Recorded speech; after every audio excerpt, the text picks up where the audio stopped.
Street art for me, I mean, at least the act and the emotion involved with it is, I mean, it's kind of like cutting yourself. You're forcing yourself to bleed just to make sure that you're still alive, so to speak. Constantly being challenged on your strength and your will, and certainly your passion and commitment as an artist to display your core. In an attempt to make the correlation between your own inner duality and that of society's.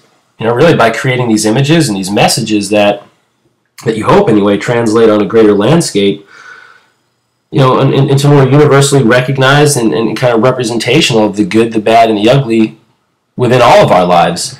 And I think that aspect of it, combined with just the sheer raw element and clearly illegal format in which it's being presented to you, is what makes it so authentic. It's what makes it so goddamn dynamic. And because just right off the bat, I mean, when you see it, okay, that's not something that is institutionally backed, and that's not something that quote unquote is supposed to be there.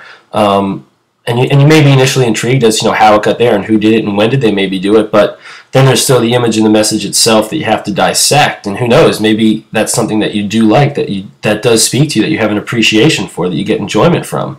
Or conversely, you kind of see it, as kind of a disturbance to society that you're subjected to.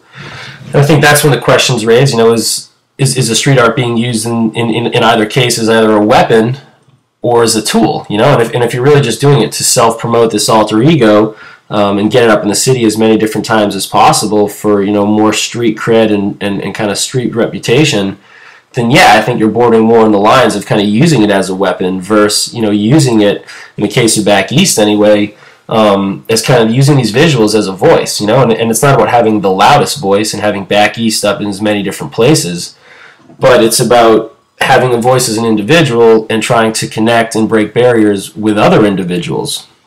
And I think the hardest thing for me, I guess at the end of the day when you're paying the fine and doing the time, is when you have that unselfish standpoint, and yet what you're kind of being convicted of and what you're being kind of labeled within the judicial system is this, selfish recluse who destroys public property and really doesn't give a shit about their community at all.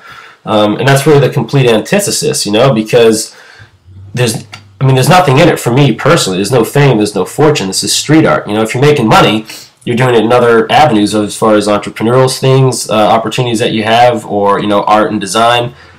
But it doesn't come from the street art itself. The street art itself, there's no even ownership involved. Once it's up and once it's out there, it becomes a part of that community and culture and hopefully counterculture. And I have no further say what happens to it, whether, the city covers it or whether another tagger covers it. And I think what we're here to do is show that it's not a nuisance, but that we can provide the new sense.